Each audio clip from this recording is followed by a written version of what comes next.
Hello friends, welcome back to Continuum IIT. Now up to lecture 3 we have fully completed our IIT JEE syllabus. Lecture 3 तक हमने पूरा अपना syllabus cover कर लिया है, ठीक है. And now in this lecture we are going to start our the syllabus portion, the first part of the syllabus portion which is going to be set theory.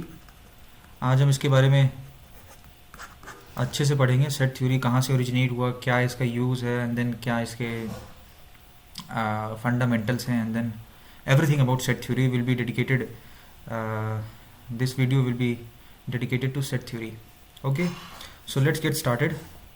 थोड़ा मैं इसको क्लीन कर लेता हूँ, ठीक है. तो ये जो टॉपिक होने वाला है हमारा, ये सेट थ्योरी पे है. ना थोड़ा सा इसका ब्रीफ हिस्ट्री के बारे में बात कर लें कि इसकी यूज़ ज़रूरत ही क्यों पड़ी, यूज़ क्यों पड़ा इसका, ठीक है. तो एक बहुत फेमस मैथमेटिशियन थे, जॉर्ज कैंटर, ठीक है. George canter, he device the मतलब बेसिक जो नोशंस हैं सेट्स के. देखो एक्चुअली ये है बहुत डिबेटेबल टॉपिक, ठीक है. अमंग मतलब मैथमेटिशियंस थोड़ा ये डिबेटेबल टॉपिक है कि सेट थ्योरी है क्या एक्चुअली में, ठीक है. तो let's get the definition of sets. Definition क्या कहता है, बहुत सिंपल सा डेफिनेशन है. अ well defined collection of objects. अब ये ऑब्जेक्ट्स क्या है, वेल डिफाइंड क्या है, ये मैं अभी डिस्क्राइब करता हूँ. अ well defined collection of objects, ये इसका डेफिनेशन है. अ well defined collection of objects is called set. But इसमें ये जो वेल डिफाइंड टर्म है और ये कलेक्शन क्या है और फिर ये ऑब्जेक्ट्स क्या है, इसको हमको ब्रेक अपार्ट करना पड़ेगा. इसको हमको ब्रेक डाउन करके समझना पड़ेगा कि वेल डिफाइंड से सेंस क्या है, एंड देन कलेक्शन क्या हो सकता है, एंड देन ऑब्जेक्ट्स क्या हो सकते हैं. सेम टाइप के ऑब्जेक्ट्स होंगे कि डिफरेंट ऑब्जेक्ट्स होंगे कि क्या होगा, ठीक है. तो द होल स्टोरी, ये जो सेट थ्योरी की जो स्टोरी थी, ये स्टार्ट किसने की थी, ये जॉर्ज कैंटर ने शुरू की थी. आई थिंक 1870s या 80s में ये, ठीक है. 1870s या 1880s के बीच में ही कहीं ये स्टार्ट हुई थी. तो इट स्टार्टेड विथ मतलब एक जो क्वेश्चन था इनके माइंड में, जॉर्ज कैंटर के मन में एक क्वेश्चन था. वो क्वेश्चन क्या था वो मैं आपको थोड़ा सा बस ब्रीफली बताता हूँ कि he wanted to find the answer. कि चलो मैं बोलूँ किसी सेट में, ए सेट में 5 एलिमेंट हैं, किसी सेट बी में 6 एलिमेंट है, तो वी कैन से कि ये जो बी सेट है ये ए सेट से बड़ा है. तो we can give answer to this type of questions. But in case of finite only, जब सेट्स हमारे फाइनाइट होंगे तभी हम ये वाला आंसर दे सकते हैं कि कौन सेट बड़ा है कौन सेट छोटा है. But in the case of infinity, in case of infinity ये बहुत ही ड्रास्टिकली मतलब थॉट प्रोसेस चेंज हो जाता है पूरा इसको सोचने का ही. तो अगर मैं लिखूं कि जो सेट ऑफ नेचुरल नंबर्स हैं, ठीक है, ये पूरा जो वीडियो है ना, इट्स लाइक कि मैं ऐसा एक क्रोनोलॉजी में ही चलूँगा, but it will be a मतलब मिक्सचर ऑफ थ्योरीज. तो पहले हम प्री हिस्टोरिक लेके चलते हैं कि इसका यूज़ ही क्यों पड़ा, हम पढ़ते ही क्यों हैं इसको, ठीक है. एंड देन ये जो अभी हम पढ़ रहे हैं ये डेफिनेशन तो मैंने लिख दिया यहाँ पे, इसको बैक ऑफ द माइंड रखते हुए चलेंगे कि क्या है. और इसको थ्रू आउट दी जो अभी हिस्ट्री में बताने वाला हूँ थोड़ी बहुत. हिस्टोरिक क्या, ये क्वेश्चन ही है जो पुट अप हुआ था इनके माइंड में, जॉर्ज कैंटर के माइंड में, तभी इसका डिस्कवरी किया उन्होंने, ठीक है. तो मैं बताना ये चाह रहा था कि फाइनाइट के केस में तो हम लोग बता सकते हैं कि कौन बड़ा है कौन छोटा है by looking at there cardinality मतलब कि कितने नंबर ऑफ एलिमेंट्स हैं उस सेट के अंदर, ठीक है. यही जो ऑब्जेक्ट्स की बात हो रही है, कितने ऑब्जेक्ट्स उसके अंदर कंटेन्ड हैं, ठीक है. तो बात ये हुई कि सेट ऑफ नेचुरल नंबर्स की अगर मैं कार्डिनैलिटी की बात करूँ तो ये होता तो इन्फानाइट है. बट अब मैं सेट ऑफ रियल नंबर्स की कार्डिनैलिटी की बात करूँ, क्या ये भी इन्फानाइट होता है कि बहुत बड़ा वाला इन्फानाइट होता है कि बहुत बड़ा वाला इन्फानाइट होता है. बात समझ रहे हो आप? कहने का सेंस ये है कि क्या ये जो सेट ऑफ नेचुरल नंबर्स हैं और क्या ये सेट ऑफ रियल नंबर्स हैं, इनमें सेम नंबर ऑफ एलिमेंट्स हैं क्या. क्योंकि ये भी इन्फिनाइट है, ये भी इन्फिनाइट है। तो क्या ये दोनों की कार्डिनलिटी सेम है कि रियल नंबर्स में ज़्यादा नंबर्स हैं और नेचुरल नंबर्स में कम नंबर्स हैं? You are getting my essence, मतलब ये एसेंस है।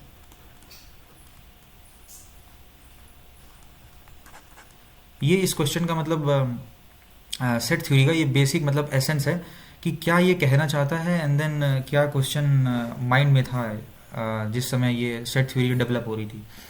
ठीक है, तो अब इट्स अ वेरी मतलब सेल्फ एविडेंट थ्योरी। ये जो सेट थ्योरी है ना, ये बहुत ही मतलब सेल्फ एविडेंट थ्योरी है। तो इसका ये जो डेफिनेशन मैंने लिखा हुआ है, इससे मतलब बुकिश नॉलेज है ये तो, कि a well defined collection of objects.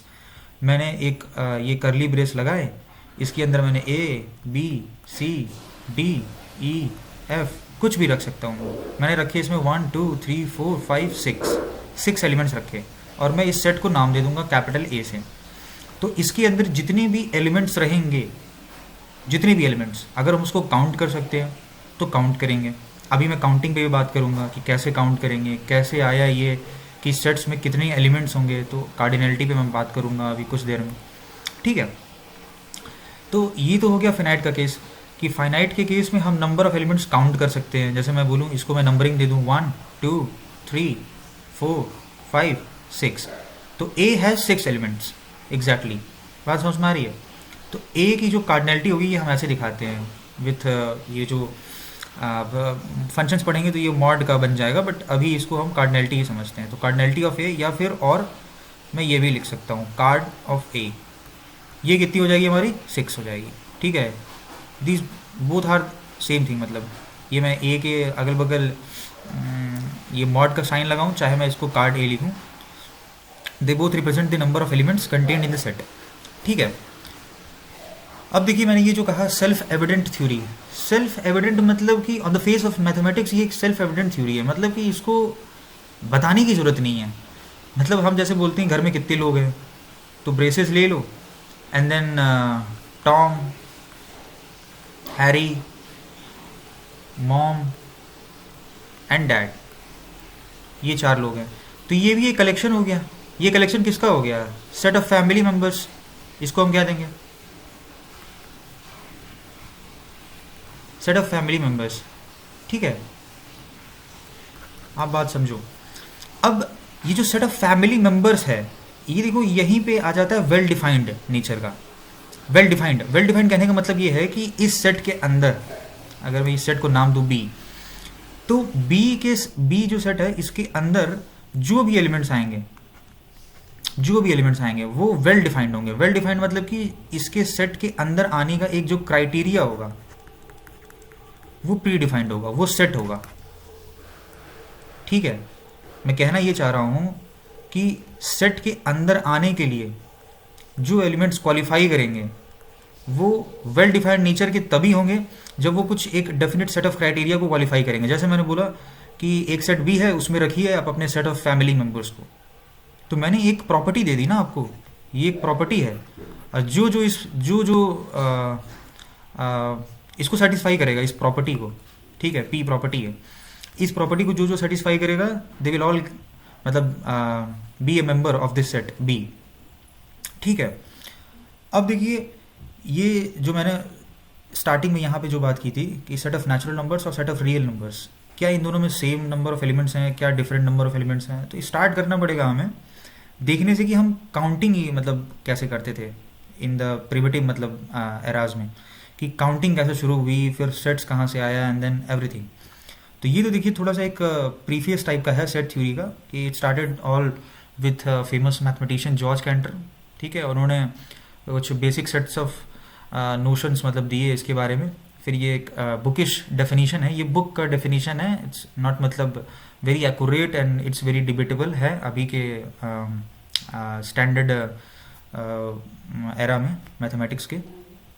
ठीक है, और इन्फिनिटीज़ की बात करेंगे हम लोग आगे चल के अभी, कि देर आर कि एक ही इन्फिनिटी है कि there are many varieties of infinities. कोई इन्फिनिटी बड़ा होता है, कोई इन्फिनिटी छोटा होता है, एंड देन जब ये एंड होगा लेक्चर तो यू विल गेट दी मतलब exact answer to the question कि मेरे चैनल का जो ये नाम है क्वांटिनम IIT, ये क्वांटिनम क्या है।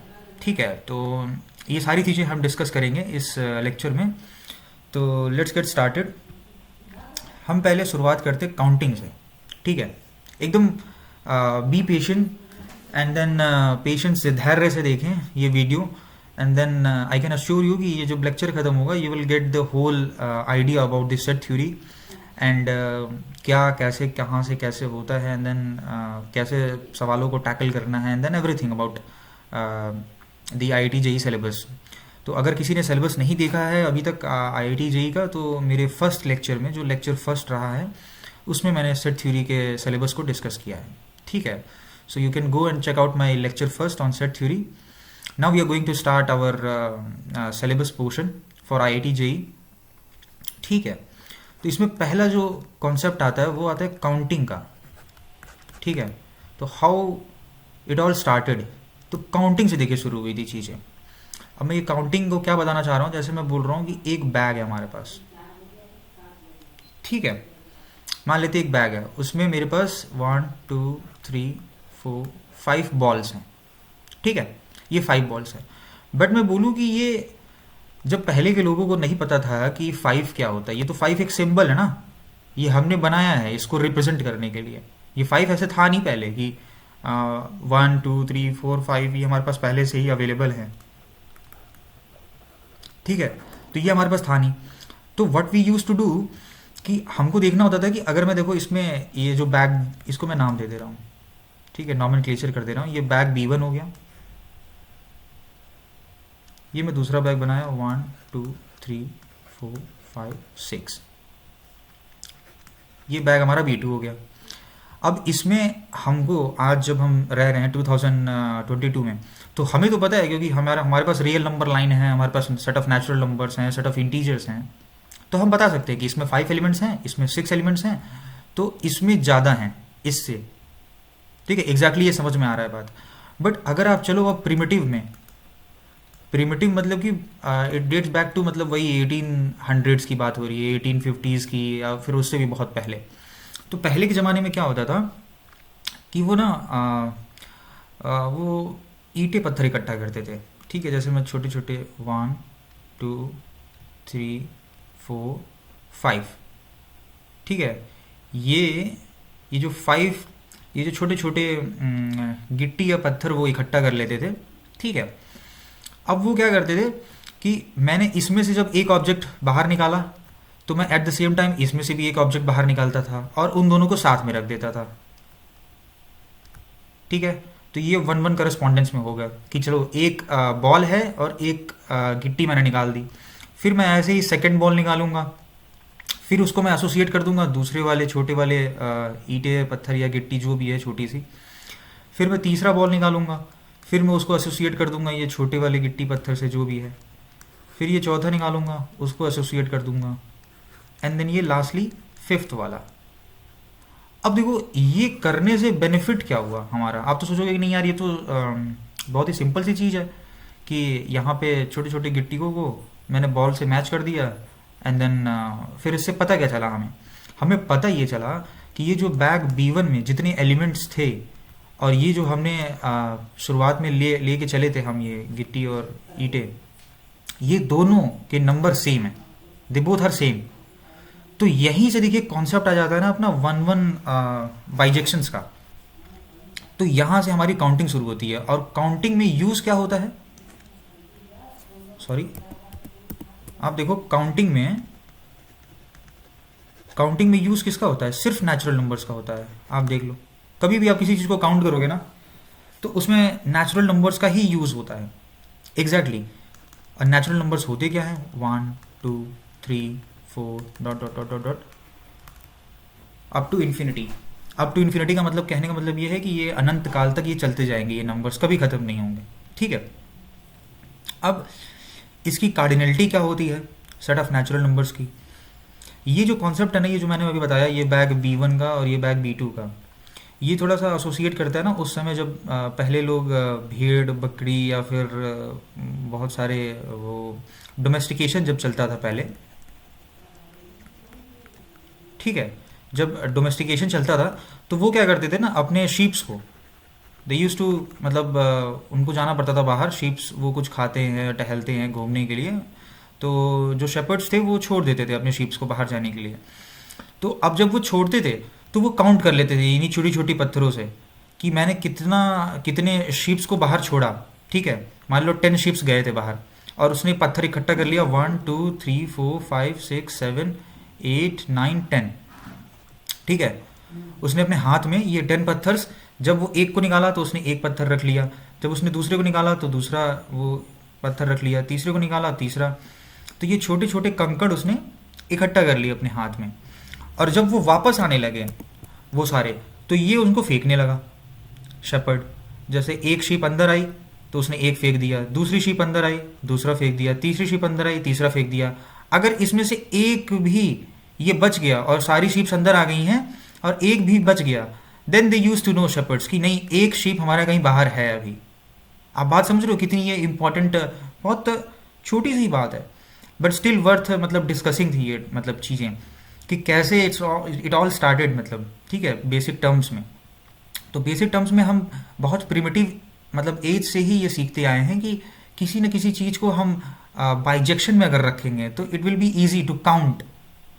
तो बाइजेक्शन ये हम आगे पढ़ेंगे बहुत अच्छे से। बाइजेक्शन ने बहुत हेल्प किया, ठीक है, प्रिमिटिव एरा में। बट अब तो हम इंटेलिजेंट हो गए हैं, हम तो 2022 में अभी रह रहे हैं, तो हमने बहुत सारे कंस्ट्रक्ट कर दिए हैं मतलब चीज़ें। हमने नेचुरल नंबर लेके फिर रैशनल नंबर बनाएंगे अभी, फिर हम रियल नंबर बनाएंगे, फिर तो अभी कॉम्प्लेक्स नंबर में है, फिर आगे जाके ये तो पूरे मतलब हम अपने से ही अब अलजेब्राइक सिस्टम बनाने लगेंगे आगे चल के। ठीक है, तो अभी के लिए आईआईटी जेई के सिलेबस के लिए आपके लिए इतना इंट्यूशन काफ़ी है कि आप ये समझ लो कि how this whole process of counting it all started. ठीक है, तो आई होप सो कि इतने से आपको थोड़ा बहुत एसेंस मिला होगा कि कैसे बाइजेक्टिव करस्पॉन्डेंस में रख के हमने काउंटिंग शुरू की थी। ठीक है, तो उस टाइम पे बड़ा हेल्पफुल था ये। तो ये करते थे उस टाइम पे। अब देखिए, मैं जो बात बताने वाला हूँ वो रिलेट करने वाला है कार्डिनलिटी से। ठीक है, तो ये जो सेट की डेफिनेशन थी यहाँ पे, इसको बैक ऑफ द माइंड आपको रखना है। ठीक है, हमेशा रखना है, क्योंकि इसी को हमको समझना है। ये जो बाकी सारी चीज़ें मैं बता रहा हूँ यहाँ पे, इट ऑल विल मतलब contribute towards your understanding of set theory very मतलब कंक्रीट वे में आपको समझ में आएगा सेट थ्योरी, अगर बस आप इसको बैक ऑफ द माइंड रखे रहो, अ well defined collection of objects को। ठीक है, और हम आगे चल के इसको लास्ट में बहुत ही अच्छे से रैप अप करेंगे, ताकि एक शॉट में आपको चीज़ें समझ में आ जाएंगी। ठीक है, तो और चीज़ें देखिए, मैं आपको बताता भी मतलब चलूँगा थ्रू आउट दी लेक्चर्स कि आपको चीज़ें समझनी कैसी हैं। ठीक है, जैसे मैं बताता हूँ कि माइंड ही ना एक फ्रीक्वेंसी होती है। ठीक है, सपोज कर लो आप, अगर बिलीव नहीं होता आपको तो यू कैन सपोज इट। ठीक है, कि माइंड की फ्रीक्वेंसी है, मान लो 75 हर्ट्ज पे है। तो अगर मेरा माइंड 75 हर्ट्ज पे है ना, तो अगर आपका mind in the range of 65 to 85 भी रहेगा ना, तो भी आपको चीज़ें समझ में आएंगी। ठीक है, तो यू हैव टू बी मतलब मैच करना पड़ेगा आपको फ्रीक्वेंसी से मेरे। ठीक है, मैं आपको बताऊंगा, कभी मैं चीज़ें सोचूंगा एंड देन चीज़ें मैं डिस्क्राइब करूंगा, बिकॉज ये पूरा एक मतलब बहुत ही इन्वॉल्व कोर्स है। ठीक है, जिसमें आपको कोई भी चीज़ बचनी नहीं चाहिए, एक्स्ट्रा हो जाए, ये मेरा मोटिव है। मेरा मोटिव क्या है?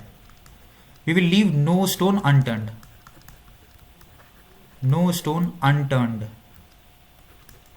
इसके बोलने का मतलब क्या है कि हमको आईआईटी के लिए प्रिपेयर करना है, और बेसिकली आईआईटी जेईई एडवांस के लिए। ठीक है, हम प्रिपेयर कर रहे हैं किसके लिए? एडवांस के लिए। तो हमारा थॉट प्रोसेस भी वैसा होना चाहिए।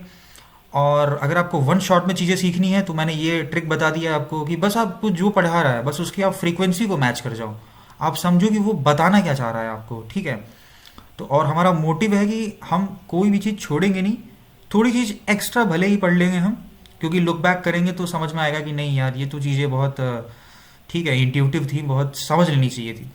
तो आई डोंट वांट कि आपको रिग्रेट हो बाद में।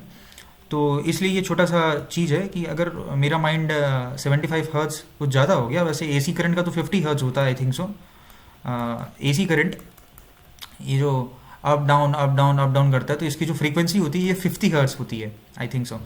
तो 75 हर्ट्स पे मान लो मेरा माइंड प्रोसेस कर रहा है चीज़ों को, तो आपका अगर 65 to 85 के रेंज में भी करे, मेरे से ज़्यादा भी कर सकता है, ऐसा नहीं है, ठीक है। बट बहुत ज़्यादा भी करना वो भी बेकार है। तो अगर आप इस रेंज में हो ना, then you will get the best मतलब बेनिफिट फ्रॉम माई कोर्स, ठीक है, फ्रॉम माई लेक्चर्स। तो अब चलते हैं, बात करते हैं कि ये जो सेट थ्योरी है अपनी, ठीक है, ये जो सेट्स है, ठीक है, मैंने बोला ए एक सेट है। अ सेट को डिनोट करने के, ठीक है, बहुत तरीके हैं, बट हम पढ़ेंगे दो तरीके, ठीक है। जैसे मैं लिख दूं, इस सेट में आ रहे हैं 1, 8, 7, 9, ठीक है। एक मैंने बना दिया स्क्वायर, एक मैंने बना दिया सर्कल, ठीक है, एक मैंने बना दिया ट्री, ठीक है। अब मैं पूछूं कि how many objects does this A contains, this set contains, तो आप क्या करोगे, सीधे सीधे नेचुरल नंबर्स आपको हमेशा बैक ऑफ द माइंड रखे रहना है, क्योंकि यही यूज होता है काउंटिंग में, मैंने बताया था अभी, ठीक है। Only set of natural numbers is used in counting. तो नेचुरल नंबर्स को लेके चलना है। अब हम एसोसिएट करना स्टार्ट करते हैं। इसको मैंने एसोसिएट कर दिया 1 से, इसको कर दिया 2 से, इसको कर दिया 3 से, इसको 4, 5, 6 एंड देन 7, दैट्स ऑल। अब ये जो टोटल नंबर ऑफ हमको मिले बाइजेक्शंस सेट ऑफ नेचुरल नंबर से, और ये जहां पे स्टॉप हुआ 7 पे स्टॉप हुआ, that is called the cardinality of set. मैं इसको लिखना चाहूं तो cardinality of A will be 7। Simple सी चीज है। अब ये फिनाइट के केस में 1 लाख हो सकती है, 1 करोड़ 11,101 हो सकती है, कुछ भी हो सकती है, 22,750 भी हो सकती है, कुछ भी हो सकती है फिनाइट के केस में, फाइनाइट के केस में। सो डेफिनेशन आप लिख लो,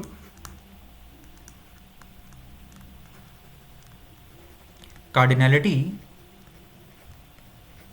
of set is nothing but the number of elements contained in set।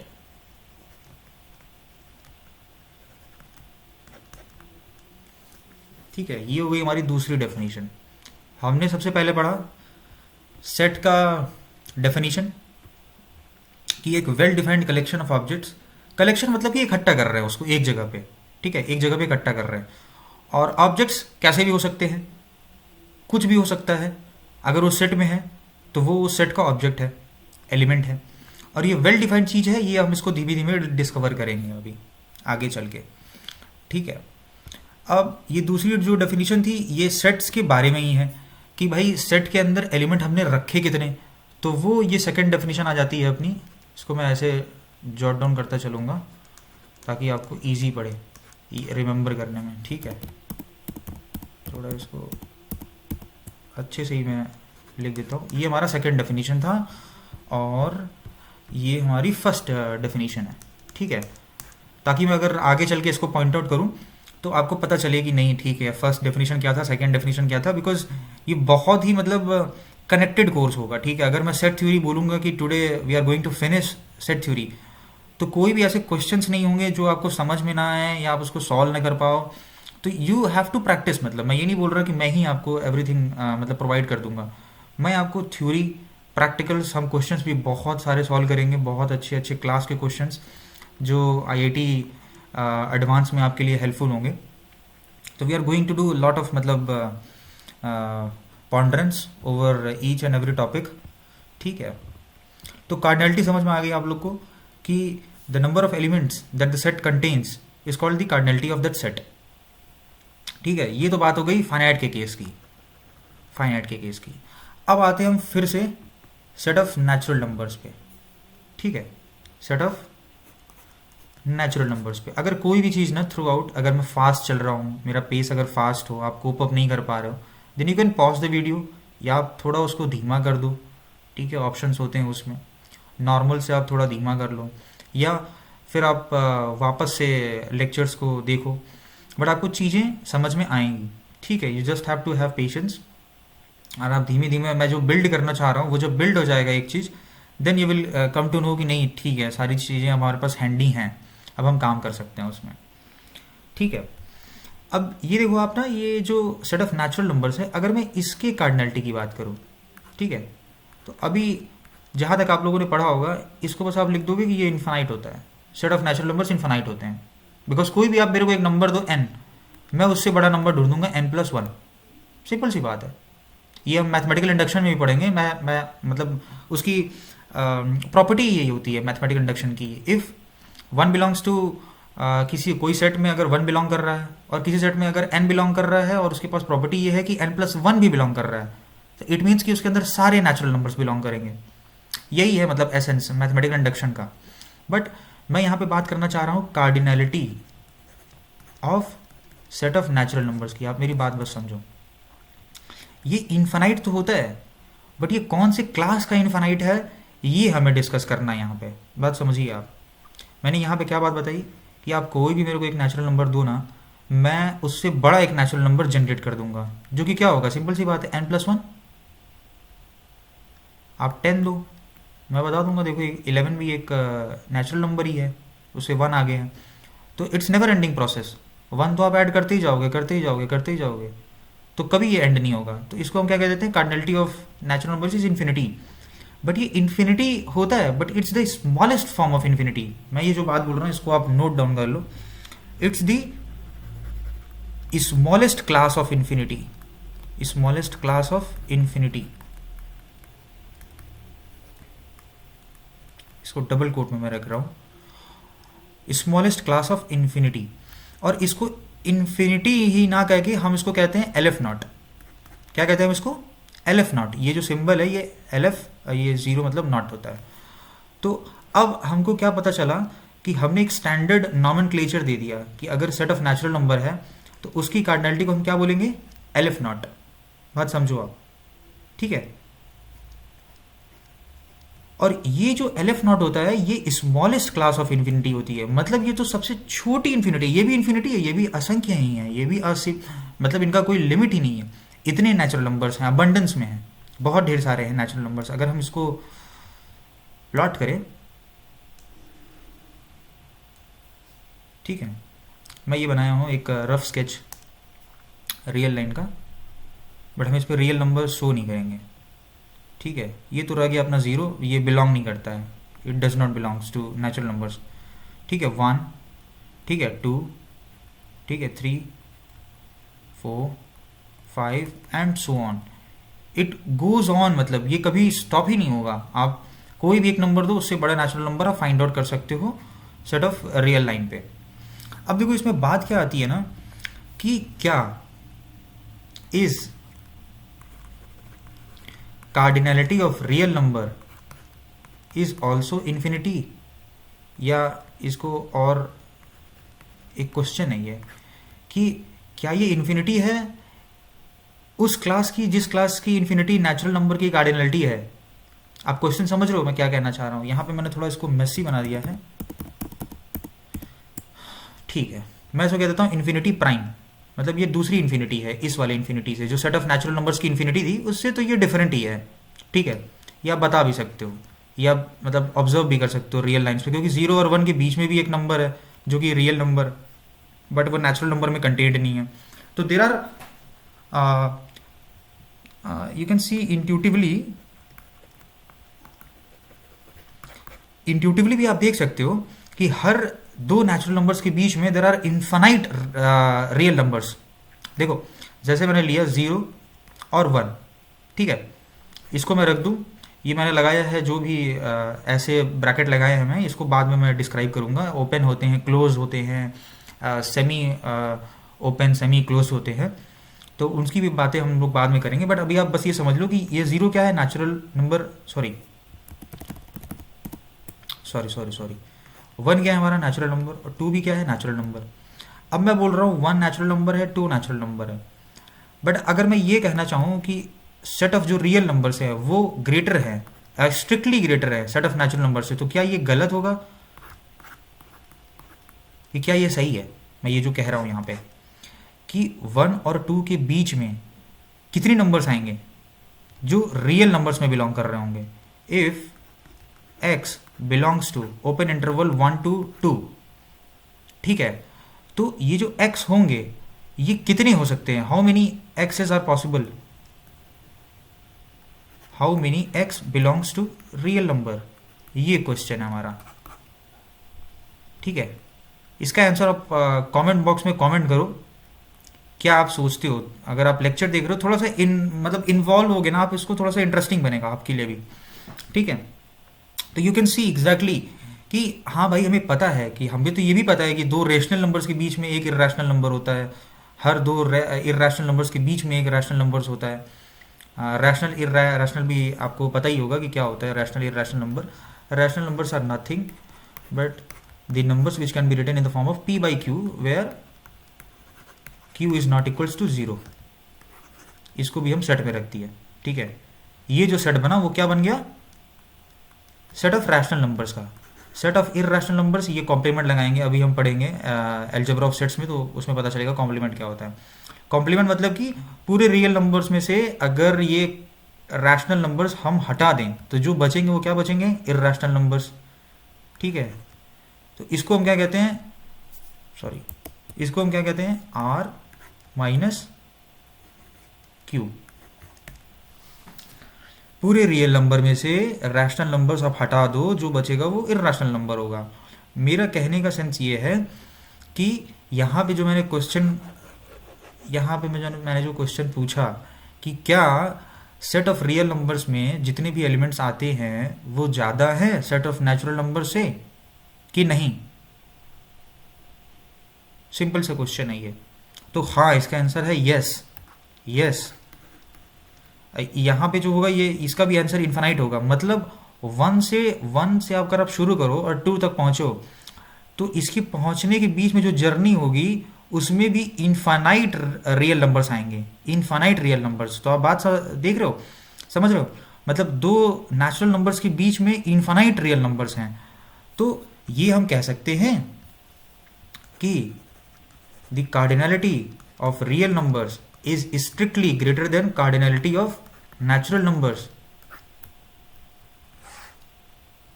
अभी तक हम यहां पहुंचे कि हमको इसका आंसर देना है।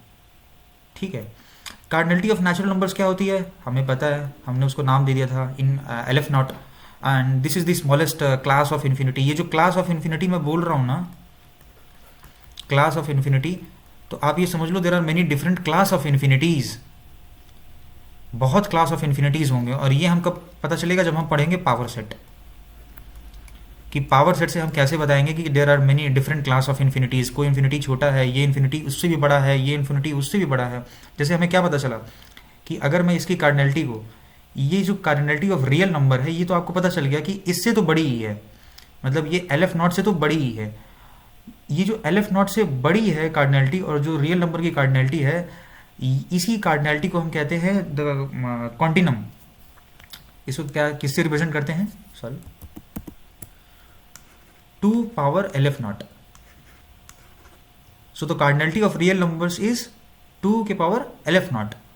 अब ये 2 के पावर LF नॉट क्यों होता है, ये यही मैं बताया था कि आपको जब पावर सेट में समझाऊंगा तभी आपको ये समझ में आएगा कि 2 के पावर LF नॉट क्यों होता है। क्योंकि जो सेट ऑफ पावर सेट्स होते हैं किसी भी सेट के, उसकी जो कार्डिनलिटी होती है वो 2 के पावर n होती है। ठीक है, वो क्या होती है, 2 के पावर n होती है। और जो power set of natural numbers होते हैं वो सबको पता है कि वो नेचुरल नंबर से तो बड़े ही होंगे। ठीक है, तो उसकी जो कार्डिनलिटी की क्लास होती है वही रियल नंबर के कार्डिनलिटी की क्लास होती है। ठीक है, 2 के पावर LF नॉट। अब ये जो पूरा सिनेरियो मैंने बनाया है ये आपके इंट्यूशंस के लिए है कि सेट थ्योरी सही में पढ़ी जा सकती है, बिकॉज बहुत ही डीप, ये बहुत ही मतलब छोटे क्लास के बच्चे भी समझ सकते हैं इसको। इट्स नॉट कि आपको आगे चल के ही समझना है इसको, बट ये आपके लिए फाउंडेशंस बनाएंगे। ठीक है, ये आपके लिए फाउंडेशंस बनाएंगे कि आपको आगे पढ़ना कैसे है सेट थ्योरी को, क्या इसमें अंडरस्टैंड करना है, नंबर ऑफ एलिमेंट्स देखने हैं, कैसे क्या होता है। ठीक है, तो ये तो हो गया इसका ब्रीफ ओवरव्यू सेट थ्योरी का कि क्या कैसे शुरू हुई थी बातें और देख रहे हो आप, यही जो कार्डिनलिटी ऑफ रियल नंबर्स और कार्डिनलिटी ऑफ नेचुरल नंबर्स है, इसमें हम आगे पढ़ेंगे, हम पढ़ेंगे नहीं एक्चुअली, ये आपके सिलेबस का पोर्शन नहीं है, बट मैं बता देता हूँ आपको। एक इसी में आता है क्वांटिनम हाइपोथेसिस।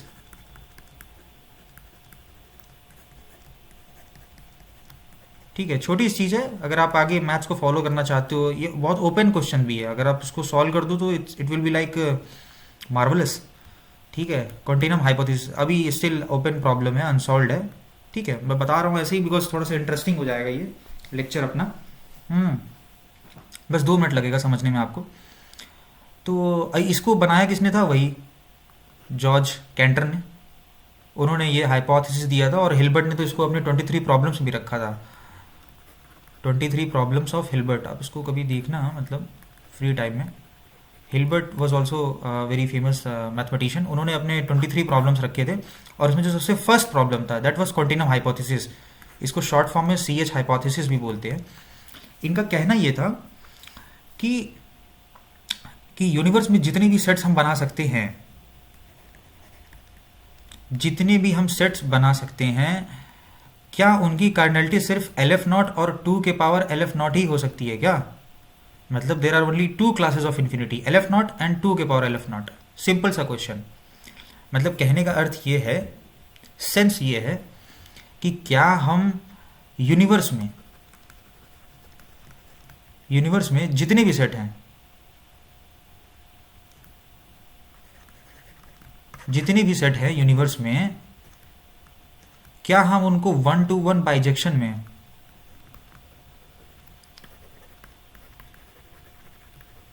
वन बाइजेक्शन में रख सकते हैं नेचुरल नंबर के साथ? अगर ए में एक सेट मान के चल रहा हूं, कोई भी एक सेट ए, क्या हम उसको सेट ऑफ नेचुरल नंबर्स के साथ बाइजेक्शन में रख सकते हैं, या और उस सेट को हम रियल नंबर्स के साथ बाइजेक्शन में रख सकते हैं? And these are the only 2 possibilities. यही ये पूछता है कॉन्टिनम हाइपोथेसिस। जैसे मैं कहूं कि मेरे पास एक बैग फुल ऑफ एप्पल्स है, ठीक है,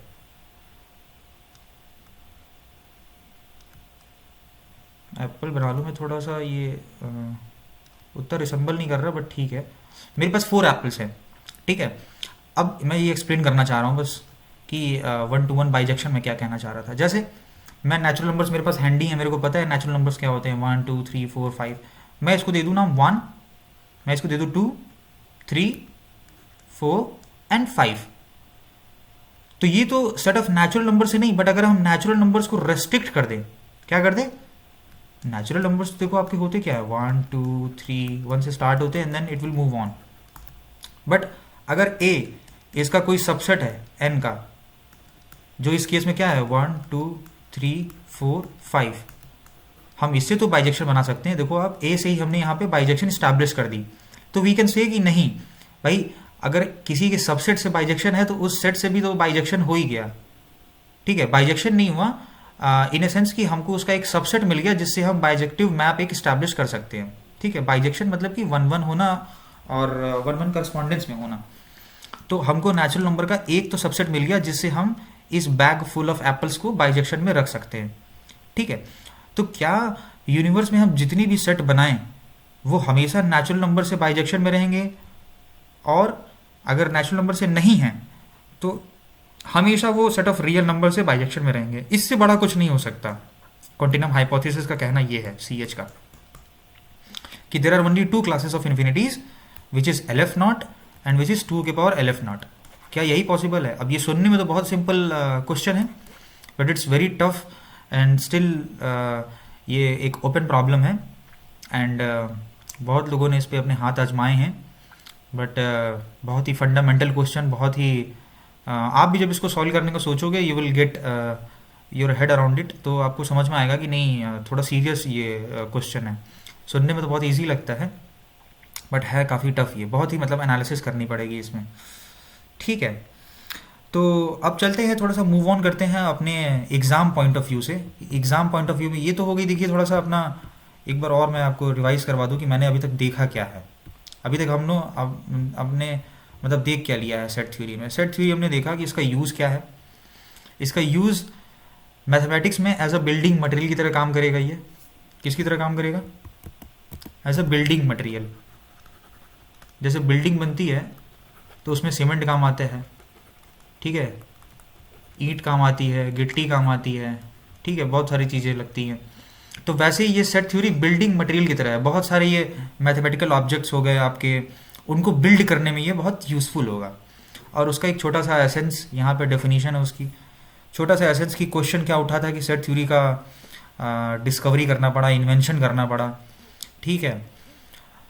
तो ये तो हो गया था इसका ब्रीफ इंट्रोडक्शन। हमने कार्डिनैलिटी भी देख ली, ठीक है, हमने डेफिनेशन देखा है, कार्डिनैलिटी देखी है अभी तक, और कॉन्टिनम हाइपोथेसिस भी हमने देख लिया कि भाई इसका जड़ जो था, इसका जो रूट कॉज है, इसका रूट कॉज वो यहीं से है, इसी क्वेश्चन से है सेट थ्योरी का बेसिक। कार्डिनैलिटीज के बारे में मतलब कि there are how many types of infinities. Finite के केस में तो बहुत सिंपल एनालिसिस है फाइनाइट के केस में, बट जैसे ही इन्फिनिटी आ जाती है तो वहाँ पे मतलब बहुत ही मतलब डिबेटेबल है। जैसे एक क्रॉनिकर एक बहुत अच्छे मैथमेटिशियन थे, वो बिलीव ही नहीं करते थे इन्फिनिटी पे। वो कहते थे कि इट्स मतलब जैसे बहुत ही अजीब टॉपिक लगता था उन्हें infinity. So he totally disagree with the concept of infinity, ठीक है। जैसे मैं एक एग्जांपल दूं आपको ना यहाँ पे, एक छोटा सा एग्जांपल। जैसे ये केक है, आपको दिख रहा है इस केक की बाउंड्री है। मैं इसको और अच्छे से बना देता हूँ। ये एक लास्ट चीज़ मैं एक्सप्लेन करूँगा, and then in the next lecture we will move on to the IIT JEE syllabus part. ये तो हो गया था सेट थ्योरी का ओवरव्यू, ठीक है, इस क्लास में। बट हम अगले क्लास से एकदम रिगरस सेट थ्योरी पे काम करेंगे, जो हमारे एग्ज़ाम पॉइंट ऑफ व्यू से बड़ा लॉजिकल होगा, ठीक है। अभी मैं यहाँ पे आपको एक बस एक रिडल दे के जाता हूँ, छोटी सी चीज़। देखो, जैसे मान लो हमारे पास एक केक है, ठीक है, ये इस केक की क्या है, बाउंड्री है। इट हैज़ द बाउंड्री, इसके पास बाउंड्री है, तो हम इसको फिनिश कर सकते हैं। जैसे मैं बांट दूं घर में, ये ख़त्म हो जाएगा। मैं ये जो बोल रहा हूँ ये बहुत ही आपको मतलब सुनने में अजीब लग रहा होगा कि मैं इसको दे दूंगा, घर वालों को खा जाएंगे, ये ख़त्म हो जाएगा केक। बट इसका अगर मैं एक प्रोसेस में डिस्ट्रीब्यूशन शुरू कर दूं, जैसे मैं क्या बोल रहा हूँ कि अब जो पहला बंदा आया, मैंने उसको इस केक का एग्जैक्टली हाफ दे दिया, ये वाला पार्ट मैंने उसको दे दिया, ठीक है, फर्स्ट पर्सन को, पहले बंदे को इतना दे दिया मैंने, ठीक है। अब जो सेकंड बंदा आया, बचेगा कितना हमारे पास, एक मिनट थोड़ा सा, ठीक है, बचेगा हमारे पास ये वाला पोर्शन बस, ठीक है। अब मैं कह रहा हूं कि इसका आधा कर दो आप ये, और ये वाला जो पोर्शन है, आधा पोर्शन ये दूसरे बंदे को दे दो। ये मैंने पहले बंदे को दे दिया था, तभी ये वाला पोर्शन बचा था, ये मैंने यहाँ पे ड्रॉ किया, फिर इसका भी मैंने आधा कर दिया और ये दूसरे बंदे को दे दिया। अब बचा क्या हमारे पास, ये वाला पोर्शन, ठीक है। अब इसका भी मैं अगर हाफ कर सकूं तो मैं भाई कर दूंगा कहीं से, यहाँ से, ठीक है, इसका हाफ कर दिया, और ये वाला पोर्शन मैंने तीसरे बंदे को दे दिया। बात समझो आप। बचा ये वाला पोर्शन, ये छोटा सा ये सेक्टर, मैं अभी इसका भी आधा कर दूं और ये वाला पोर्शन मैं चौथे बंदे को दे दूं। आप देखो ना, ये जो प्रोसेस है ना, ये जो प्रोसेस है ये नेवर एंडिंग प्रोसेस है। बात समझो आप इस प्रोसेस से ना इनफाइनाइट लोगों को अपने बर्थडे पार्टी में बुला सकते हो। अगर आप इसको बहुत ईगरली देख रहे होगे तो आपको समझ में आ रहा होगा कि मैं बताना क्या चाह रहा हूँ। It's a never ending process, and you can definitely you can invite infinite guests at your birthday party।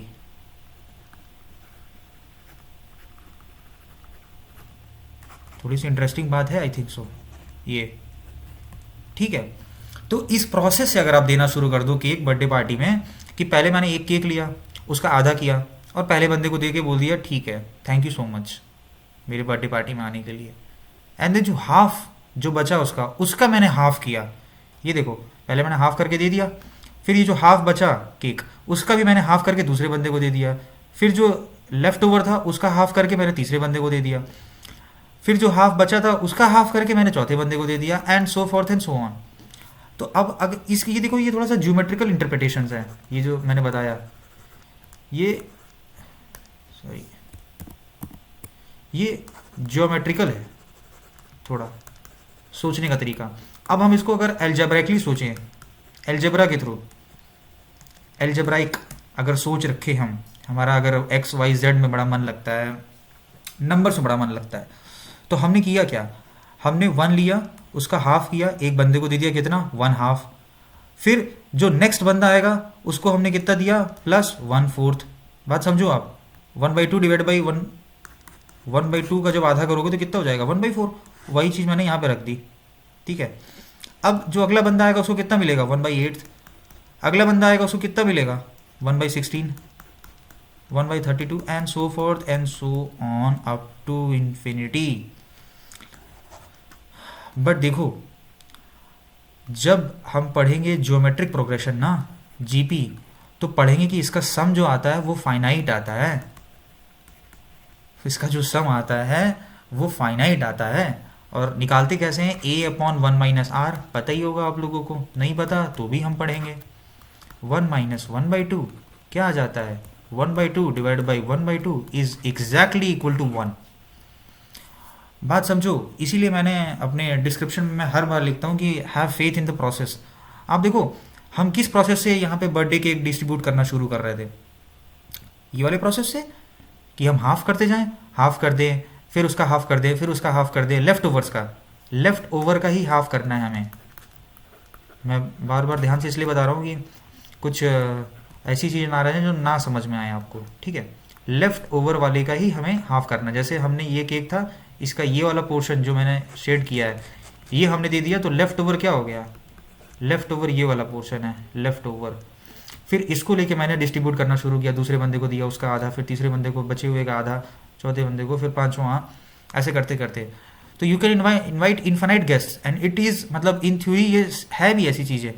वो बात की बात है कि जो आने वाले कंसेक्यूटिव जो गेस्ट होंगे उनको बहुत छोटा पार्ट मिलेगा, मतलब केक का, बट एटलीस्ट मिलेगा तो, in theory you can tell. तो ये देखो, ये तो हो गया इसका ज्योमेट्रिकल व्यू पॉइंट, और यहाँ पे हमने डिस्क्राइब किया इसका एल्जेब्राइक वे, कि आप कैसे इसको अंडरस्टैंड कर सकते हो। और देखो हमने कैसे इसको रिलेट किया है ज्योमेट्रिक प्रोग्रेशन से, जीपी से। You are getting my essence.